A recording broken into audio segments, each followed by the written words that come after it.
예, 제가 은평구에 빌라를 구입한 지가 한 4, 5년 됐는데요. 네.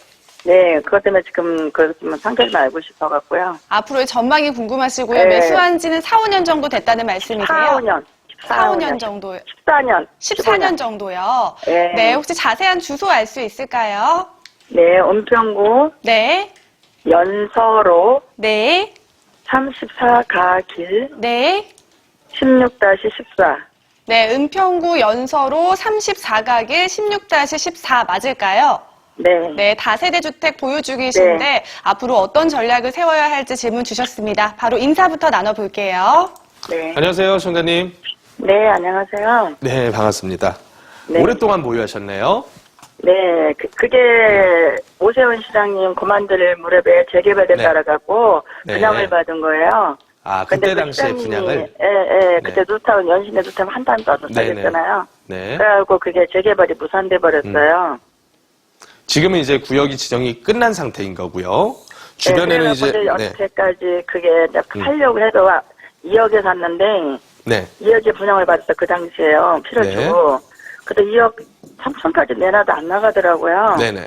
근데 작년인가 잠깐 갑자기 전화가 막 여기저기서 많이 오더라고요. 네. 부동산에서. 그래서 가서 알아보니까 GTX가 연신내역에 들었더라고요. 네네. 예, 그래갖고 좀 올랐다고 생각하고 팔지 말아서 안 팔고 있는데 네. 또 한 달 시장 선거하기 전에 또 자막이 뜨는데요. 뉴스에요. 공공주택. 네. 그걸 한다고 뜨더라고요.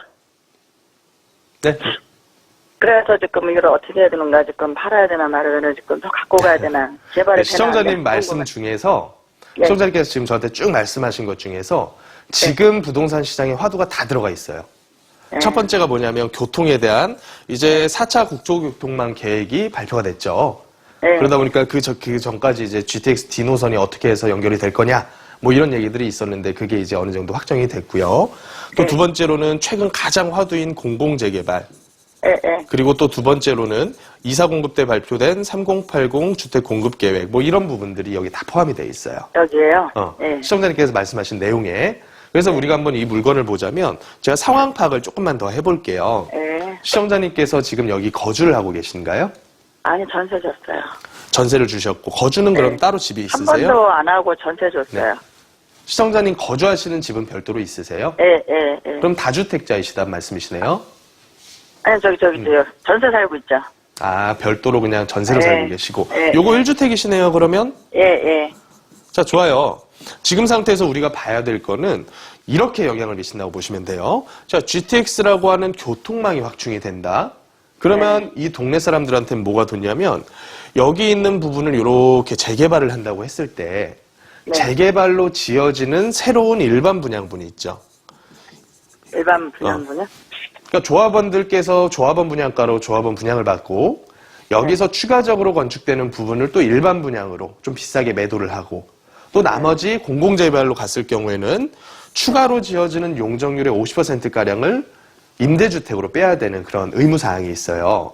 예. 그러니까 이런 부분들을 감안하면 뭐가 좋냐면 자, 여기 신설이 돼서 서울 도심하고의 입지적인 거래가 짧아졌어. 그러면 여기를 더 비싸게 분양할 수 있는 여건이 조성이 되는 거거든요. 그렇다 보면 이 전체 재개발로 갈 수 있는 사업지의 사업성이 좋아져요. 사업성이. 자, 사업성이 개선이 되면 뭐가 좋냐면 조합원이 이 이익을 상당 부분을 같이 쉐어를 해서 가져갈 수가 있어요.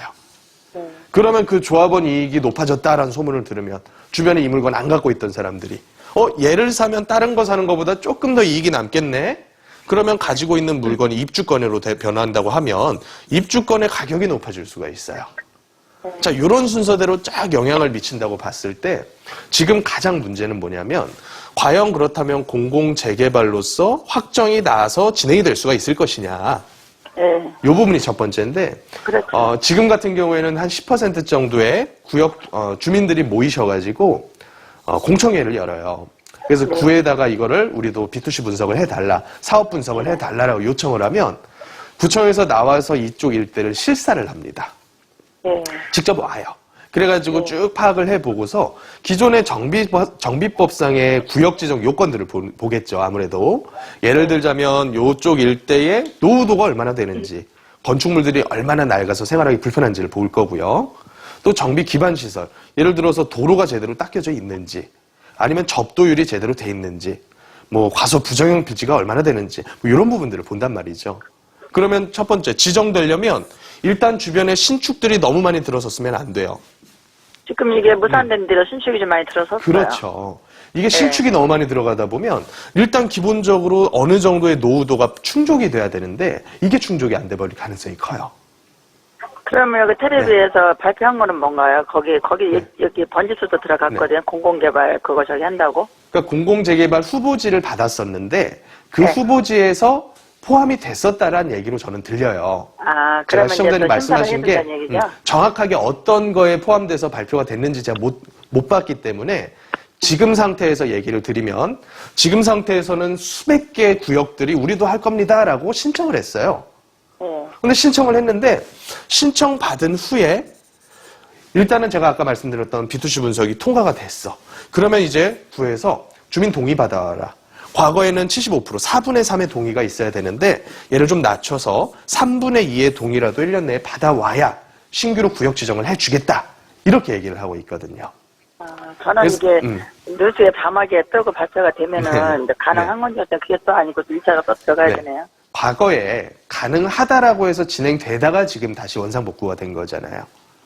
그래서 제가 이렇게 어렵게 설명을 드렸는데 그 목적은 뭐냐면 지금 공공재개발 뭐 이외에도 이사 공급 대책 때 발표됐었던 도시명 공급 이런 것들로 인해서 시장에서 뭐라도 잡아야 되는 게 아니냐. 급하게 뭐 물건을 잡아야 된다. 이런 분위기가 조금은 형성이 돼요. 그런데 이게 언제라도 틀어질 가능성은 존재를 한다. 라는 것을 시청자님도 인지를 하셔야 된다는 거예요. 그러면 어떻게 보면 이런 투자 전략을 살 수도 있어요. 지금은 내가 보유한 지가 오래됐기 때문에 세금에 대한 우려는 없고 언제든지 정의를 할 수 있다는 말씀이에요. 거기에다가 시청자님께서는 이 물건에 대해서 지금 가격대에 비싸게 사신 것도 아니기 때문에 전략적으로 움직여서 이슈가 확 돼가지고 막 가격이 뛰어. 그래서 여기도 이제 구역 지정을 신청해서 주민 동의를 받고 있어. 그러면 사람들이 또 얘를 살려고 올 거란 말이죠. 그러면 그럴 때 정리하는 전략을 펼칠 수도 있다는 거예요. 세금이 없으니까. 지금 가격은 얼마 정도 갈까요? 지금 제가 그거를 피를 주고 그 당시에는 1억 5, 6천밖에 안 갔었어요. 시세가 제가 2억을 주고 샀거든요. 지금 가격. 피를 한 4, 5천 비싸게 산 거죠. 지금 가격이 얼마 정도? 지금 작년에 3억 5천까지 주는 사람이 있었어요. 지분이 몇 평 정도 될까요? 전 아무튼 평수는 25평인데 지분이 좀 크다고 들어 옛날 쪽에 자세더라. 뭐 그래봤자 25평이면 10서너 평 되지 않을까요? 좀 지분이 크게 나왔대요. 용적률은 뭐 다른 200%까지 지었을 테니까 10서너 평 정도에 3억 5, 6천 정도면 제가 봤을 때는 평당은 지금 한 2천 부른다는 얘기거든요. 근데 앞으로 공공재개발이 구역 지정이 거의 확실시가 돼. 그러면 2천대가 아니라 지금 기준으로 보면 거의 4, 5천대까지 뛸 가능성은 있어요. 근데 이렇게 뛴다 그래서 앞으로 더 오르겠지? 끝날 때까지 가져가야겠다. 이런 형태로 보기보다는 제 생각에는 일단은 가격대가 한번 점프를 하면 그때 정도의 매도 전략을 잡아보시는 게 어떨까? 그게 낫다. 그냥 그게 이쪽까지 갈 게 아니고요. 시청자님 연배가 30대, 40대는 아니시죠?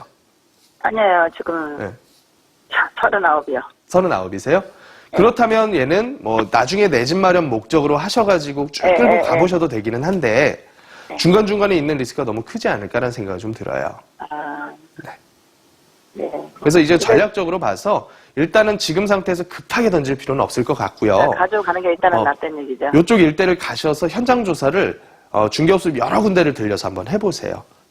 지금 진행이 어떻게 되고 있고 어떤 단계에 있으며 여기가 만약에 구역 지정이 될 가능성이 얼마나 있는지 이 구역 노후도를 파악을 해보시란 말씀이에요. 좀 GTX가 이제 개통이 2년 후에 개통한다 그러더라고요. GTX에 대해서는 너무 큰 기대는 안 하시는 게 좋아요. 그건 왜냐하면 연신내는 이미 환승역으로 돼 있는 동네이기 때문에 여기에 새롭게 GTX가 들어온다고 했을 때 아무것도 없었던데 GTX 노선이 개통하는 것만큼의 효과는 없을 거예요. 그렇게 보시면 될 것 같아요. 일단은 급하게 써주가 일단은 가져가 보라는 얘기죠. 동네 분위기부터 파악을 해보시란 말씀이에요. 이렇게 정리할게요.